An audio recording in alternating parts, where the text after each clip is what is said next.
Welcome to the Art of Procurement podcast. My name is Philip Ideson, a 20-year procurement practitioner, former head of procurement and advisor to procurement leaders around the world. I started out at procurement to help leaders and their teams access the resources they need to increase their impact through insight-driven procurement. You are listening to our flagship podcast where we pull back the curtain and shine a light on the strategies, tactics and tools that leading procurement teams are using to align their impact with the needs of their business. And in today's podcast, I am joined by David Cho, the CPO of University of Massachusetts, or UMass for short, and Phil Schoonmaker, the CEO of SupplyLogic. It's a recording of a recent AOP Live webinar, and we would dig deeper into the print category. It's a category that I had a lot of experience in as a practitioner and found transforming the way that organizations manage print, especially those that have their own print shops, to be both a huge opportunity, but also one fraught with complexity. So Dave and Phil share a number of tips, including the importance of centralizing procurement so that there can be one attack plan for managing large numbers of suppliers and transactions and one approach to influencing stakeholders. We talk a little bit about David's transformation journey of procurement at UMass. We talk a little bit about when and why to leverage experts outside the organization to advance the partnerships being built internally.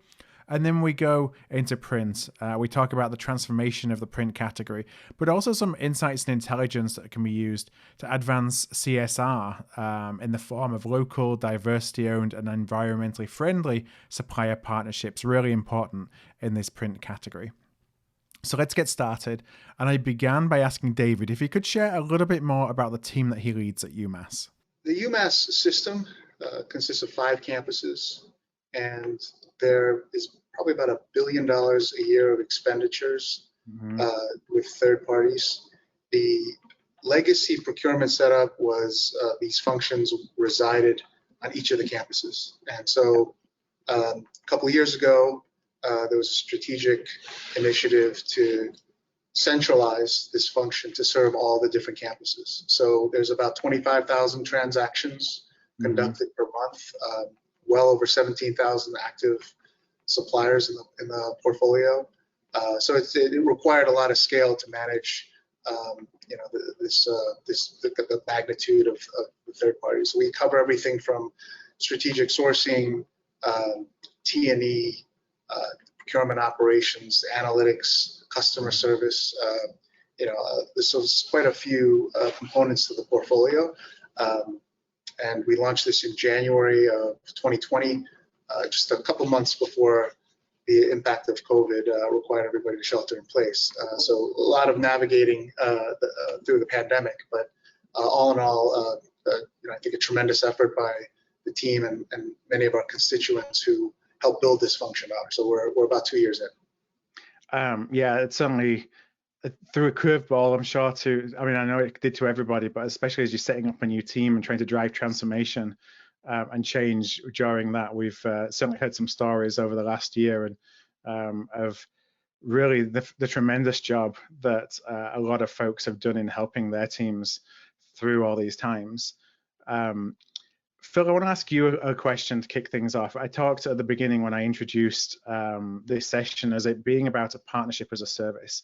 So I just wonder if you could talk a little bit about what is a partnership as a service and what makes your relationship with UMass a partnership as a service? Sure. So I would highlight 3 aspects of SupplyLogic's model to demonstrate how our relationship is a partnership as a service. Number 1, we co-built the solution together. We built it balanced between where the university is now and where the university is going to go. Number 1. Number 2, we've adopted the initiatives and values of the UMass University system, and we've built the solution to align to those goals that are informed by the university's mission, specifically around local supplier production, diversity-owned suppliers, and sustainability. And then number 3, we recognize that a managed services model is transformative in nature, and everybody needs to be brought along, and not everybody comes along at the same speed. Yeah. So we've been extra communicative and implemented the solution in phases to make sure that we're gaining consensus as we go and building confidence within the entire UMass stakeholder community as we're moving through. You know, that ability to change is so important. I've delivered procurement services before, and that can be one of the challenges you get when you go through one of an agreement, is that things change and the nature of what you need changes and the burning part changes, and to be able to respond to that versus not respond to that is often the difference between success and failure. I think you're exactly right. You know, one of the things, David, from your perspective, I'd love to just understand and help the folks who are listening understand a little bit more about the project that you have with the SupplyLogic team, just so that they can kind of contextualize a little bit more about the discussion that we're having today. Yeah, absolutely. As we started to roll out the UPST, we wanted to look at opportunities where we can optimize our relationships and figure out almost on a category by category approach how our operating models could change.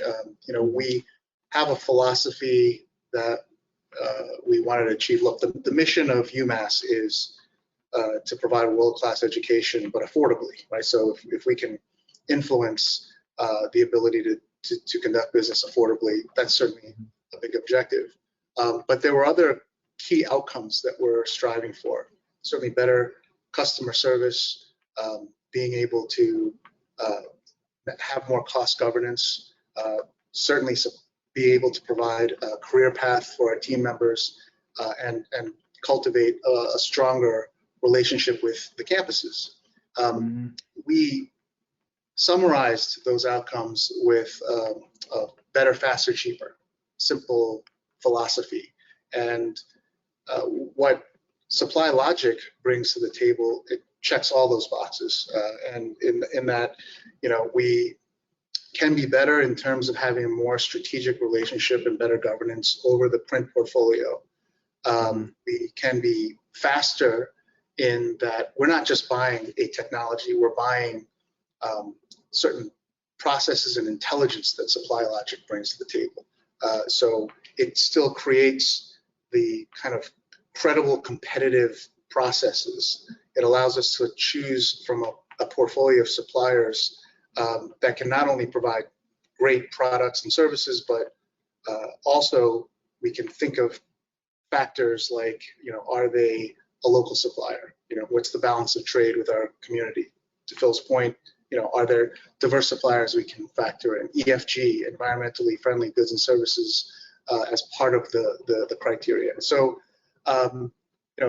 being able to find partners like SupplyLogic,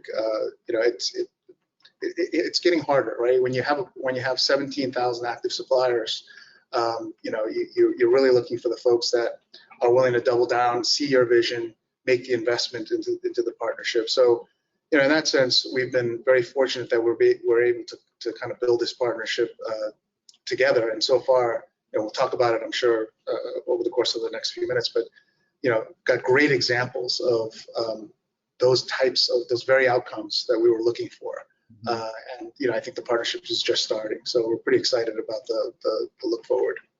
Awesome. Phil, anything to add to that? Yeah,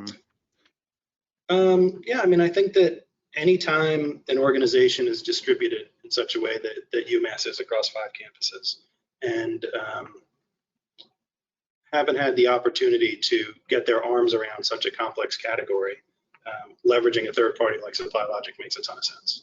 So we're just appreciative of the opportunity, and we've jumped in with both feet, and we're as invested as our client is. So we're excited about the future. Yeah, print is definitely one of those categories that is really complex, and oftentimes it's one that, as you're looking at how do I build a model to support it, it's difficult to do internally, in my experience. And I speak that as being somebody who's tried to do it internally and also tried to do it through a third party and worked with a third party as well, because there's so much that you don't know, that it's difficult for you to get that internal expertise to be able to manage.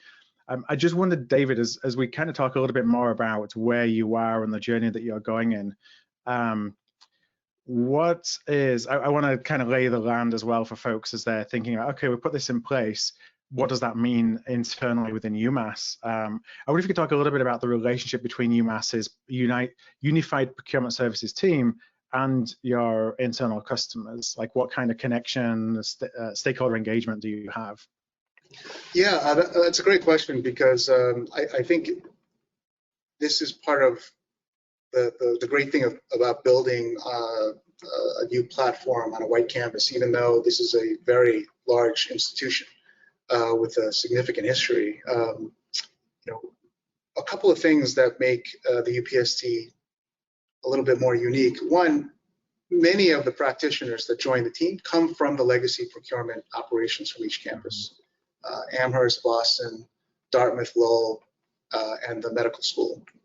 So we're able to understand the culture, the unique culture of each campus, with a lot of these legacy professionals who came over. And secondly, there's an arm of UPST that includes communications, training, analytics, customer service, and we've got great colleagues, Ashley Hunter, Claudia Cortez, led by Amanda Onwuka, and they're really helping to build change management. Because if you think about, we've got 25,000 employees, 75,000 students. The scale of the organization is across the Commonwealth.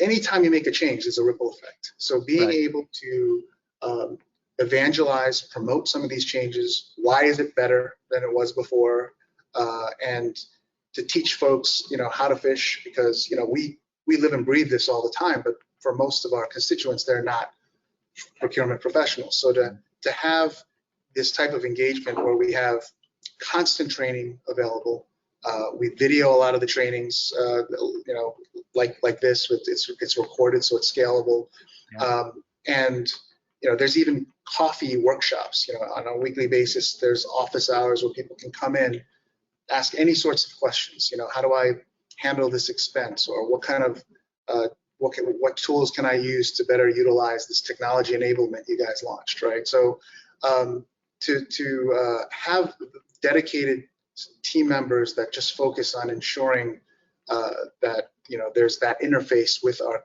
communities, a very diverse set of communities. It's been tremendous that way. So we've been learning. The stakeholders not only raise problems, but bring solutions to the table and teach us what's a better way of doing things. So in that sense, the synergy's been great. Yeah, it sounds like you're really wanting to be an open door, and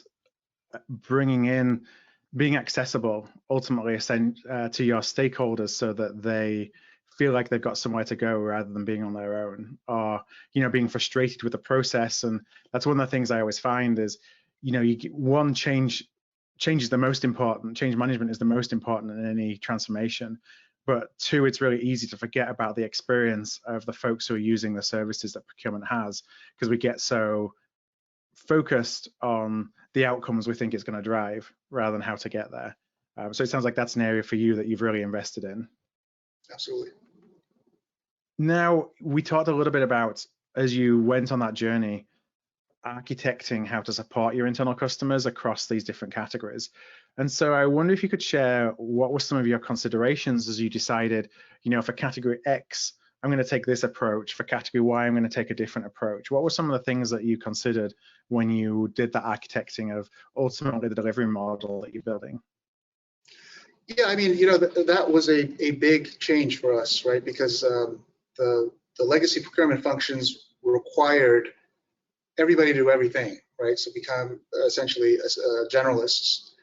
Now that we have scale, right, and teams that can be dedicated within certain domains, that category expertise is critical, and that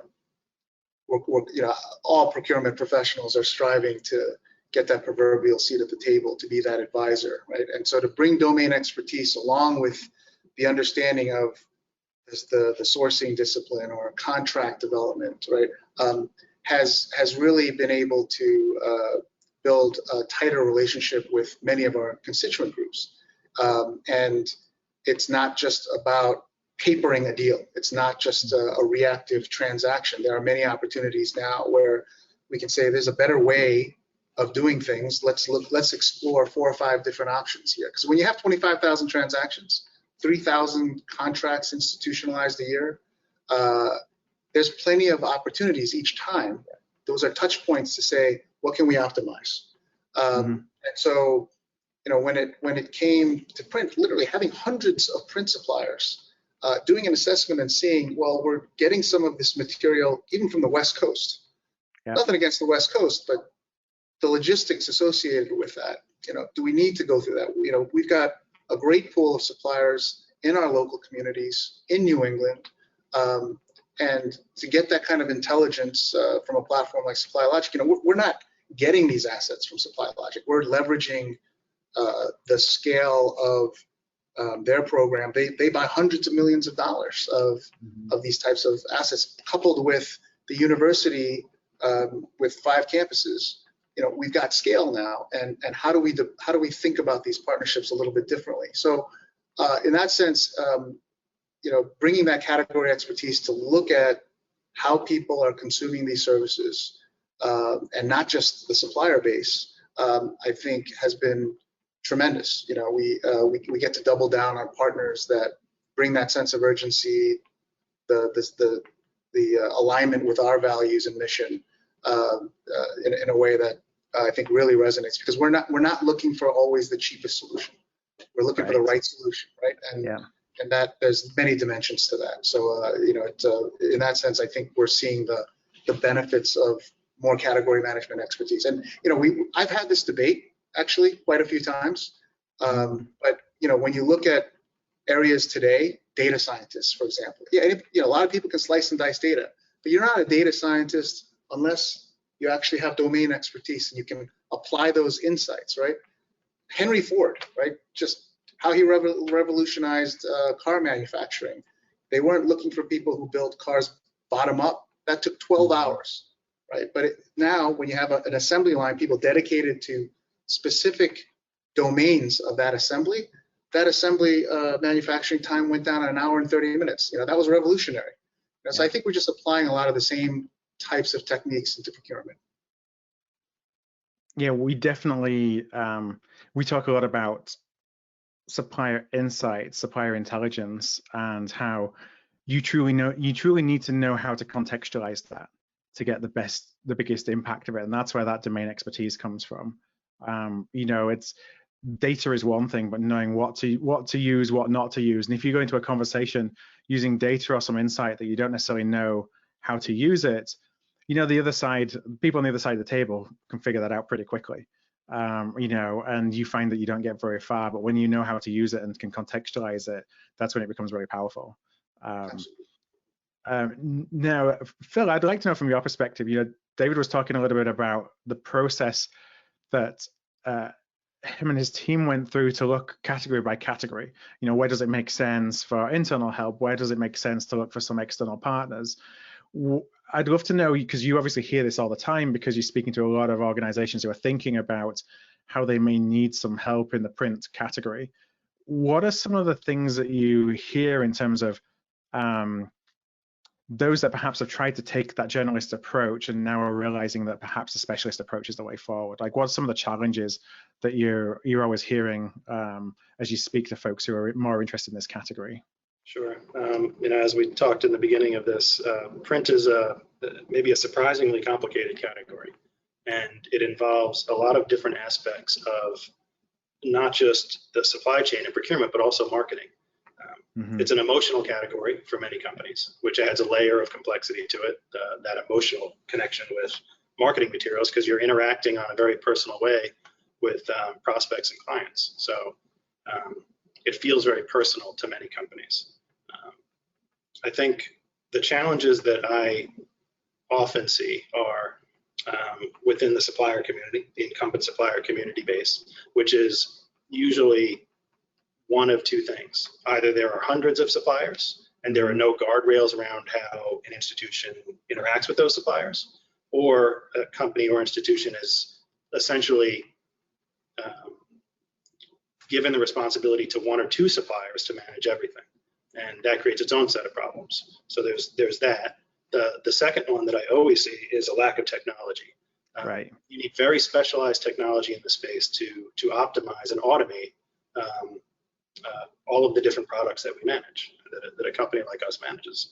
And that technology is extraordinarily difficult to build internally. There's too much nuance to it to come anywhere close to being able to manage it on the front end from a creative standpoint, but then on the back end from a billing and cost center standpoint.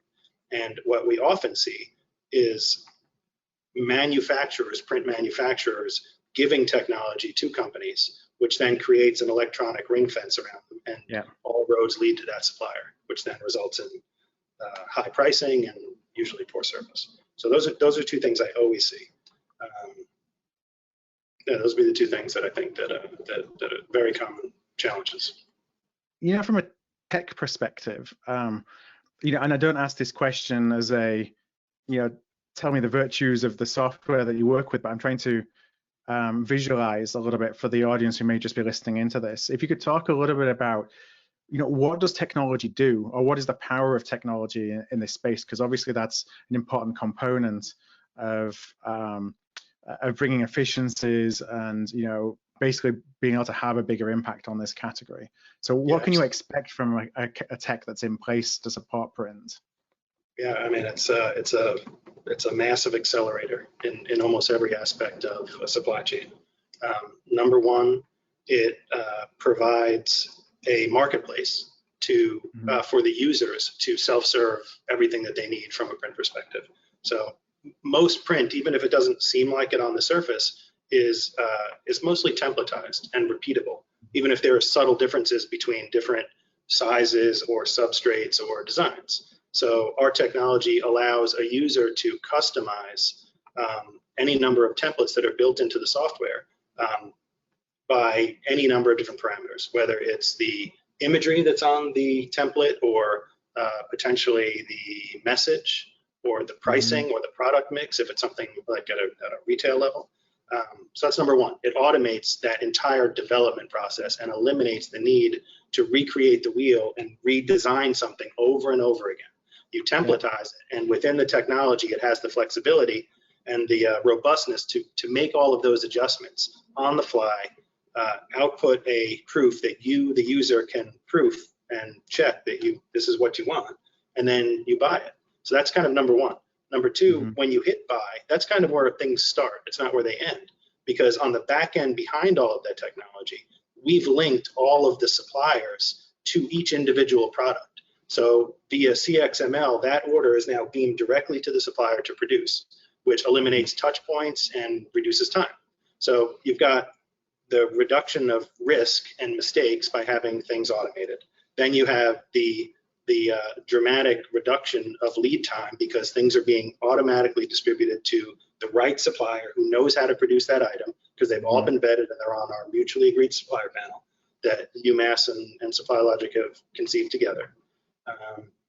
And it just creates really a seamless environment, and you know, UMass is going to get the benefit of that. And I think lastly, really the thing I'm most excited about when we're fully up to scale at UMass is each campus is going to be able to retain their personality and spirit and culture, but at the same time take advantage of those economies of scale. So we're gonna build one unified. We're in the process of building it now. We're gonna build one unified platform that has 5 different looks and feels for each campus. So each campus is going to have the feeling that they are operating within their own environment, but behind the scenes, SupplyLogic joins all of those efforts together to internally aggregate the spend and then externally aggregate it with our much bigger marketplace spend. So it's a huge enabler. If I could add to that, so you know, and Phil, I know we're not sharing any slides, but maybe when we put this podcast up, I would love for you guys to share with the community a mock-up. Jim Novello, our category manager working with SupplyLogic, had worked with the SupplyLogic team to put together this prototype, so you can actually see it and conceptualize it a little bit better. And so you'll see this UMass branded portal, and folks can start picking specs. Like, I'm looking to get this brochure with a matte finish, spiral binding, and you just see everything in real time just kind of happening, all these different permutations, even estimated cost models. And it's a very Amazon-like experience in that it's very intuitive. It's not meant to be complicated. You don't need much training. And then suddenly, when you are offering up this kind of job to multiple suppliers, you see which eligible suppliers could bid on this or could offer this up. There are badges that say, this is a diverse supplier, or consider this a local supplier. You're getting intelligence that allows our stakeholders, to Phil's point, match their culture. What is important, not just the cost, but the social values that match, our mission. And so to have that visibility, and everyone is still competing for these jobs, right? You're still capturing the best value. So, I walked around the Boston campus recently, and we saw these huge, wonderful banners that were put up, and they look great. And I found out that I think it was a 37% cost reduction. I mean, very significant, right? Again, leveraging the scale of the system and certainly SupplyLogic. At Dartmouth, they decided, you know what, we're going to redeploy, close down internal print operations and redeploy the space to the students. So this prime real estate that is now an art studio for sculpting. Right? So the students receive these tangible benefits, and the institution still is able to harvest the cost reduction associated with that. So, and it's just we're seeing this over and over and over again. So it's really reinforcing that the model is working. Yeah, and I think what closes the loop on all of it is all of the data that comes out of the back end of the system. We provide all that data back to Dave and team, and you can see down to the user level what's being bought at what pricing from what badged suppliers, and that's incredibly valuable data that UMass can use to make better decisions going forward. So it really ties a nice bow around it. No, I appreciate that, because I'm kind of, as you're talking, visualizing, it's essentially a guided buying platform for print that's going to take your users through that process, and it feels like to them like they are in control. They're in control of the process, but you have all the checks, the balances, the compliance, and you're feeding in preferred suppliers in the background. So they're doing it in the terms that are still compliant with who you want them to direct those purchases to, but it feels to them that it's really seamless. I have one more question about your journey, first of all, David, and I want to go a little bit into sustainability and diversity. We touched on it a little bit so far. Before I go into sustainability and diversity, I'm going to come to Kelly in a moment or two. So just if anybody does have any questions, please feel free to pop them in the question panel, and we will come and answer those in a moment. But my last question for you, David, just on your journey is, I wonder if you could talk a little bit about any lessons learned so far in the print category and in starting to work with an external partner versus being internal. Yeah, I mean, we've been learning a lot about certainly partners who, again, bring that kind of intelligence to the table. It's, there are suppliers, most suppliers probably have better data on what you buy than the enterprise itself. And right. So the ones that can offer up that data and help you interpret it so that you say, you know what, here's an area of opportunity. This is what the data is telling us, right? Again, this is a cyclical thing where you're constantly making incremental improvements, and suddenly you look back and you're going to see a transformation, right? So partners that provide that with that sense of urgency. There are times when Phil, he'll pick up the phone and say, what do we need to do to take on the next step, right? And I love that, right? I love that, he's constantly being proactive, and that sense of urgency is also very helpful to keep modernizing, to keep the pace of things. I know pricing isn't something that we talk a lot about, but when you have a platform like this, where in some cases, some commodities, in certain areas of print, for example, there's a natural downward price indexing that happens. As print organizations become more efficient, right? They're trying to increase their margins, rightfully. But in order to capture that downward indexing, you need to have constant touch points, right? Because if you just do a one locked-in long-term deal, that's not appropriate either, right? And so here's a very fluid platform. So being able to factor that in is also good. And I guess since I'm talking about partners and pricing, I guess the third P would be patience, right? Because that change management aspect, Philip, that you talked about, right? There has to be some runway, right, to make these changes happen. And so, you're looking to, I don't want to do anything by mandate, right? There are, certainly organizations that say this is the way it's done and that's that, right? But being able to propose some ideas and allow folks to learn about the pros and cons of certain scenarios and make their own decision, I think that freedom of choice is massive. So I'm a guy that came from a finance organization, as serving BlackRock in New York, and before then I probably served about 50 different enterprises as a consultant, like you, Philip. I was in a consulting firm, and I got to look under the hood of a lot of organizations. But being at UMass with this mission and the very democratized culture it has, there's a different style to it, right? So, those are some of the key takeaways. To have a team that does all that and thinks that way is tremendous. Yeah, that you mentioned it before about the move to kind of guided and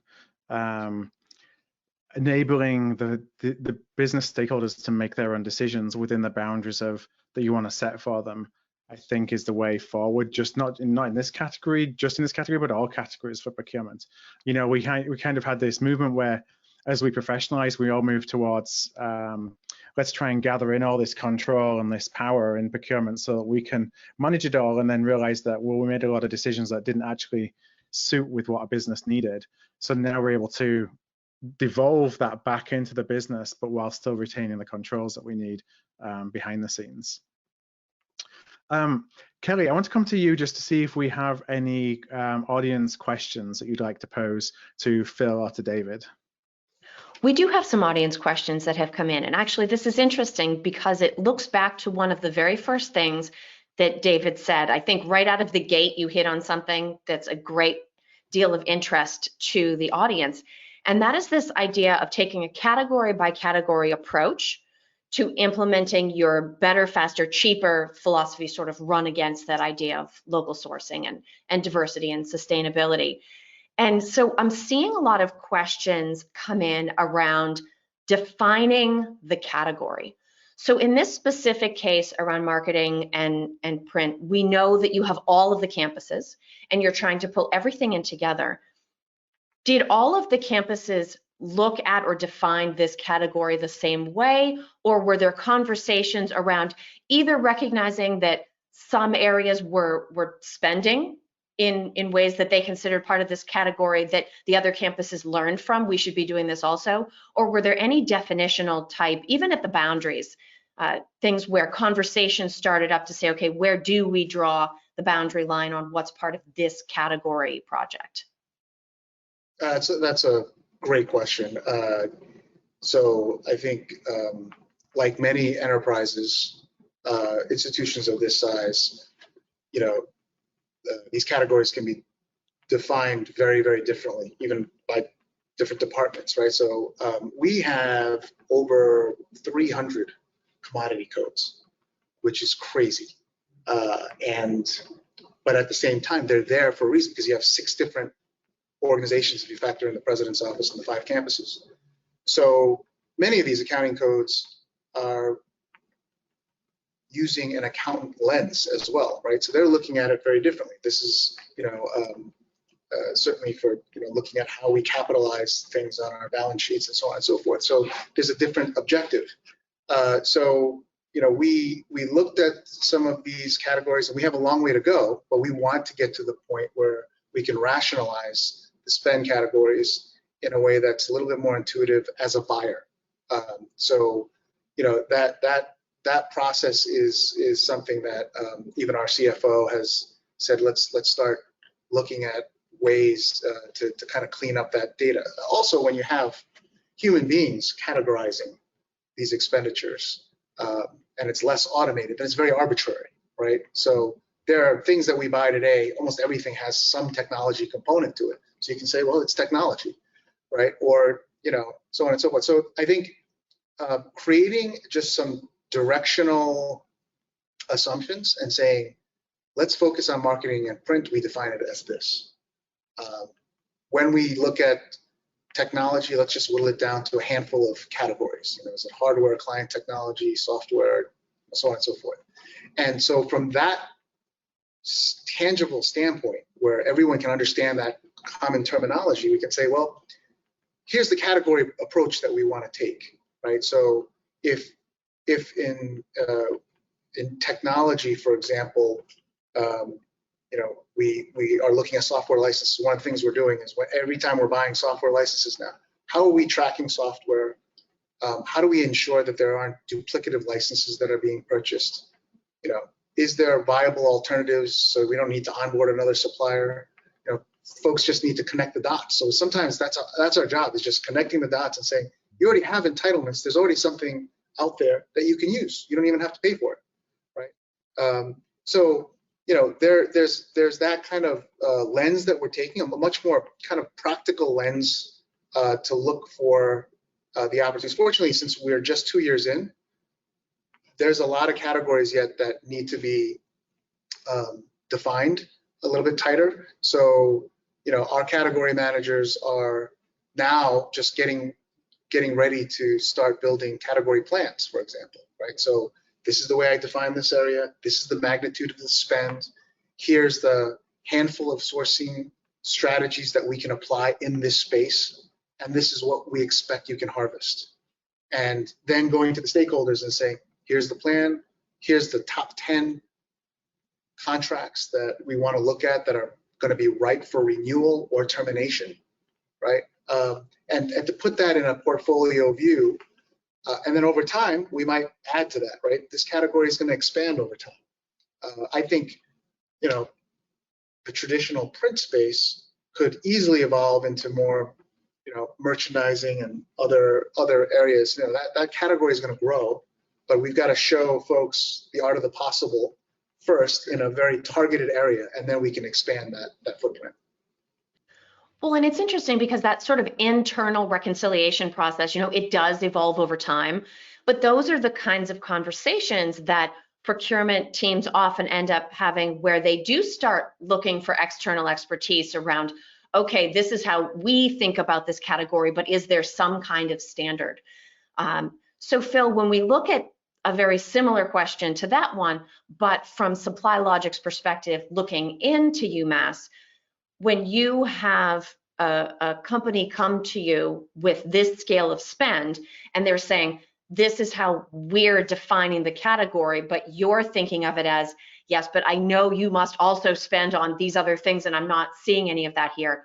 What does that conversation look like when you're initially both better understanding how the company has defined the category for themselves from a legacy perspective, and also you helping them chart the path forward to maybe thinking a little bit more broadly to really include everything that from your team's perspective actually belongs in this category?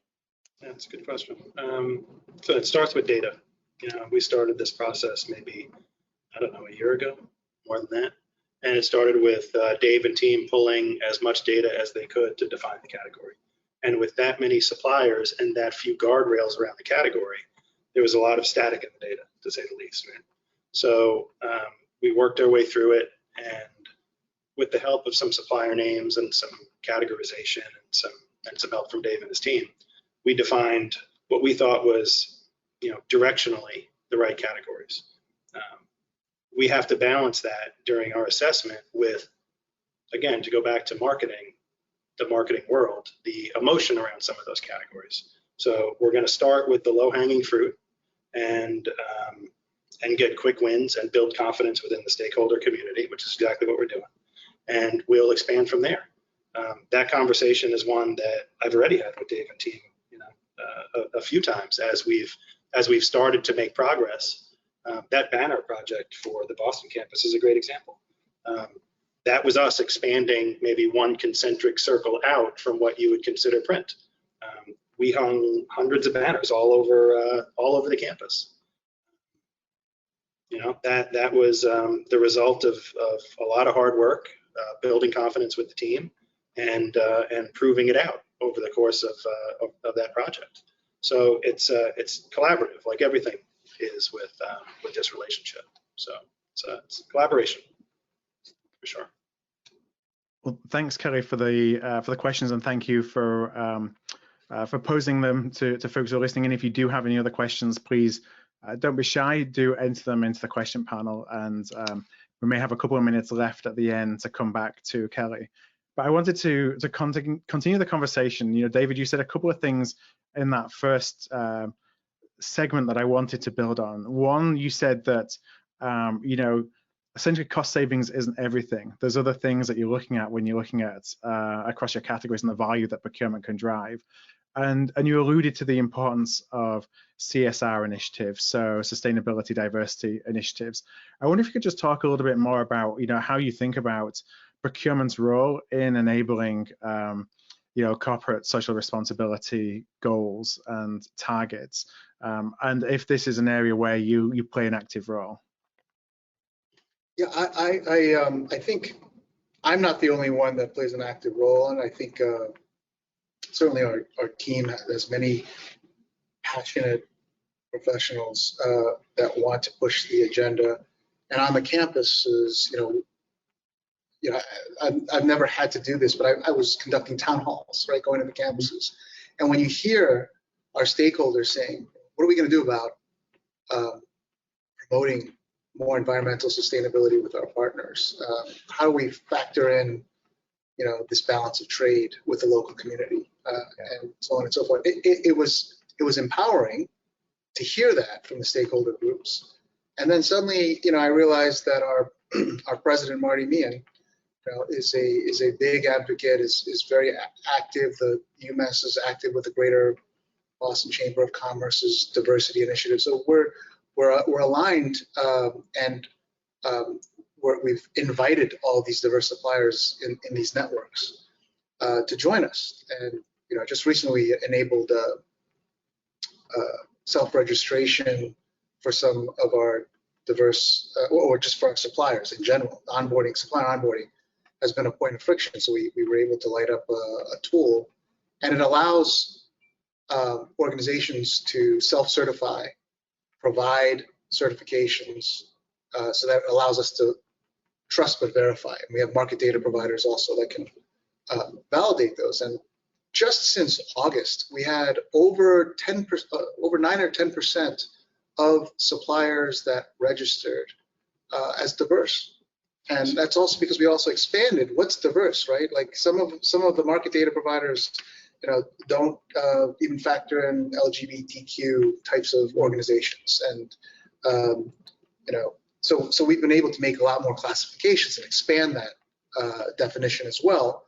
And to me, this supplier diversity initiative, at least at UMass, has to be incremental, right? So we start off with some, you know, small changes that you know, I think will make a much bigger impact, but also to Phil's point, get the analytics. What's the data say? What's the portfolio like today, right? And so then we launched all RFP documents, competitive processes, have certain requirements that promote those social values that I mentioned earlier. And we look at reporting as well. Are the suppliers able to provide, you know, even if they're not diverse suppliers, for example, can they provide the visibility into subcontractors, second tier spend?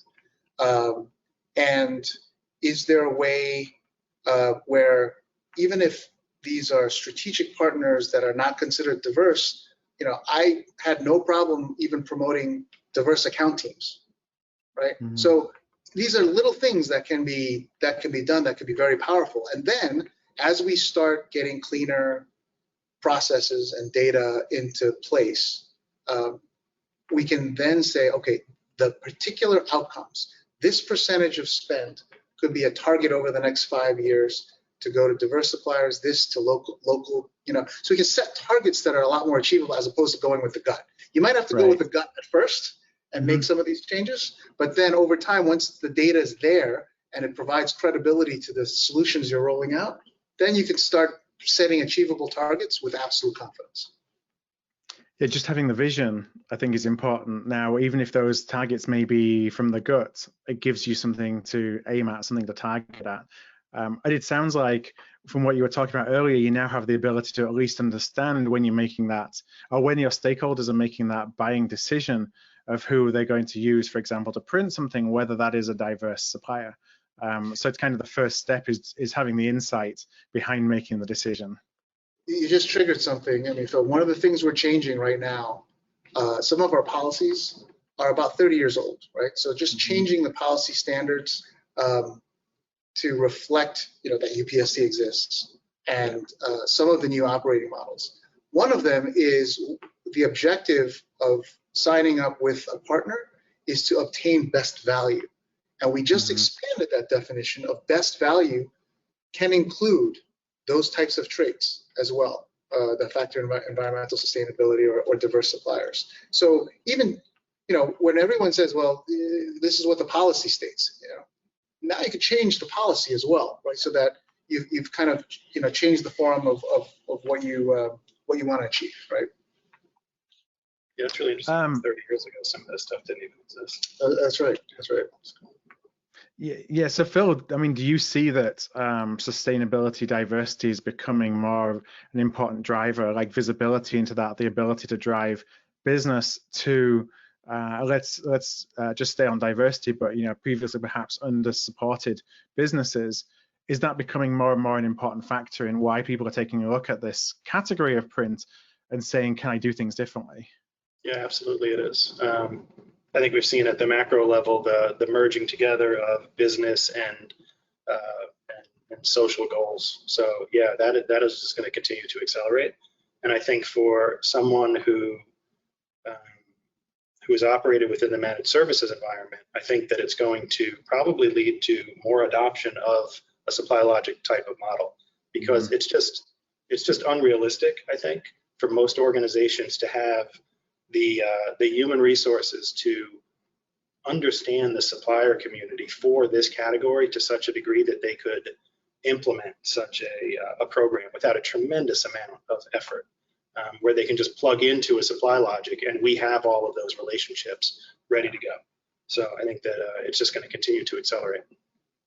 Yeah, I think discovery of diverse suppliers and then building those into the sourcing process has still been a challenge, which is largely unsolved for across a lot of categories within the procurement space. The intention is there, but the practice is a lot harder.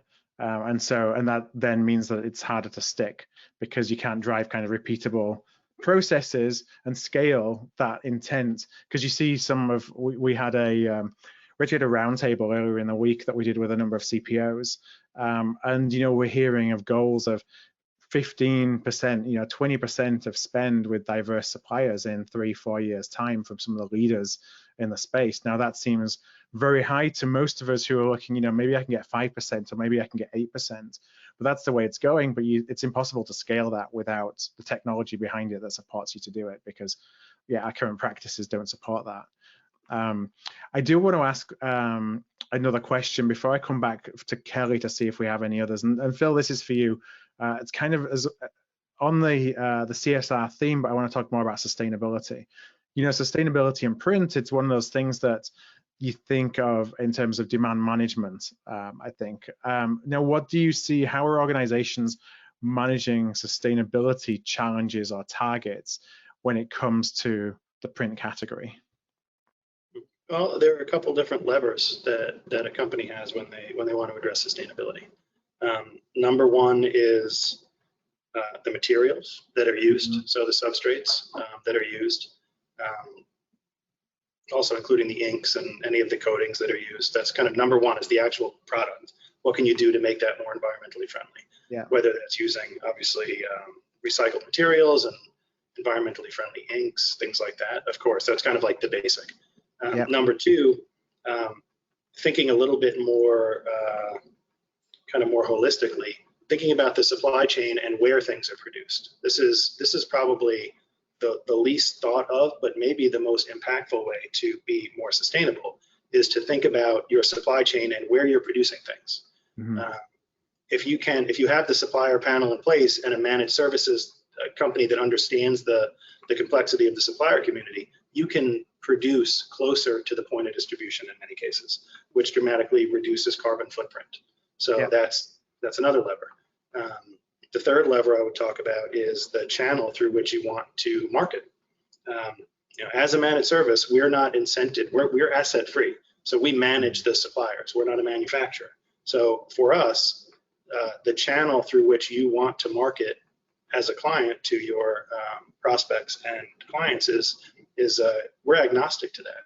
So if we find the opportunity to take something from a physical distribution to a digital distribution, we're incented to do that, and we're commercially incented to do it. Mm-hmm. So, which is unlike the way that the vast majority of companies interact in the print space, which is they work with printers who are very incented to print things. Right. Exactly. So we're not. So that's the third lever and having the technology to be able to support that. So, through our technology, it's a multi-channel platform. So you can source a piece of physical direct mail and then support the digital distribution of that exact same product in the same shopping cart. And you can develop them together and then just hit send. It gets sent electronically to who you want to send to, and it gets purchased physically as a piece of direct mail. So those would be the levers that I would think about. Do you find that two of those interlink? You talked about carbon footprints and where you actually get the material and where the printing is done, and also diversity, small businesses, local suppliers. Kind of, do you see that the two intersect where you both able to source with local suppliers, and by association that then reduces the carbon footprint because you're producing more locally? Absolutely, and that's a huge initiative for UMass, and we've adopted it, and we're off and running with it. So a large percentage of our supplier panel is local production out of Massachusetts and the greater New England area, and that's just a great thing. And do you find from when I'm thinking of demand management, you talked earlier about cycle time. So you've got decreased cycle times because folks can go through the process of identifying what they want, buying what they want, and not having to go through more of a convoluted process to do that. Do you find that leads to folks not necessarily needing to print the volume of materials that they may do so that they have stuff in stock in case they need it? Or, being more agile enables you to order a lower volume, but then you can order more later if you need more of whatever it is that you're ordering. Like, is there some kind of demand management that comes in based on speed, essentially? Absolutely. There's two aspects to it. One is exactly as you say, through the technology, you can order exactly what you need rather than just kind of blanketing, a whole area. And so that's number one, just volumes decrease, which is a good thing for sustainability purposes. And then number two, the technology allows you to hyper-localize your messaging to the individual. And when you can do that, you eliminate all of the static and all of the wastage that goes trying to target a broader contingency of people. So you're ordering less and you're targeting individuals more, which by just logic would mean you're going to print less. I know we've only got a couple of minutes left, and I do want to come over to Kelly. Kelly, do you have any last questions from the audience for David or for Phil? I do. Actually, this question is for David. So just to very quickly recap, we've talked about a lot of the things that you've been able to achieve and deliver. So we've talked about savings, obviously, process efficiency, some new capabilities. We've talked about increased, diverse, and localized spend. And you also told the story earlier about that facility that you were able to repurpose and hand back to the student body. So my question is, have you had the opportunity to look at all of these different value-based deliverables and use them to brand or market or position UPST as a university system team and capability and function to sort of tell this story and say, look at all of these incredible things that we were able to do, to sort of celebrate on behalf of your own team, but to make sure everybody else in other categories within the university system recognizes the broad range of approaches and things that you and your team are able to deliver. That's a great question. Well, yeah, I think you summarized the question really well in that, this is a culmination of certainly UPST team members, but stakeholder groups. Like this is, and I love AOP, the concept of the art of procurement, right? So we're talking a lot about the science behind everything, but this is a function that is about an art as well, right? The art of influence when you don't have any authority. This is not our P&L, right? So you have wonderful team members. Look, I'm useless overhead. This team is outstanding, open to change, and they're learning incredible competencies, but they're partnering up with constituents that are also saying, all right, I'm willing to take some calculated risk to roll out some change, and I'm willing to take a bet on it. And this takes not just work, but institutional equity or political capital, whatever you want to call it, right? So people have to put skin in the game to make it work, and so we get to celebrate the achievements of folks that it's really them, it's really the constituents, right, that are saying, okay, I've been used to doing business this way, but I'm willing to do it because it benefits the entire university. It allows the university to redeploy capital or space, do more for less, right? And in that sense, we will certainly showcase those types of wins to show that art of the possible. But I think that this has been a great ride for our team members, because you get to be entrepreneurial in a huge institution like this, in such an anchor institution. UMass makes an estimated $7 billion impact on the Commonwealth, right? So couple that with the mission of education, you've got a lot of passionate folks here. So in that sense, I think that's when celebrating these types of achievements come into play, because we can copy and paste, try to do more of this in other areas. That's what's exciting. Hey there, it's Phil here again, and I do want to thank you for listening in to the podcast today. If you would like to know more about the print category, go to artofprocurement.com/print, where you're going to find 2 resources that we're going to link to related to the show today from our show notes page. So those 2 resources are a marketing procurement health check for print, point of sale, and branded merchandise categories, and also a video tour of the UMass brand store to help you visualize how SupplyLogic is making it easy for buyers at all of their campuses to leverage centralized marketing and print service contracts. Those 2 resources, again, you can find at artofprocurement.com/print. That's artofprocurement.com/print. Okay, until the next time, I will talk to you soon.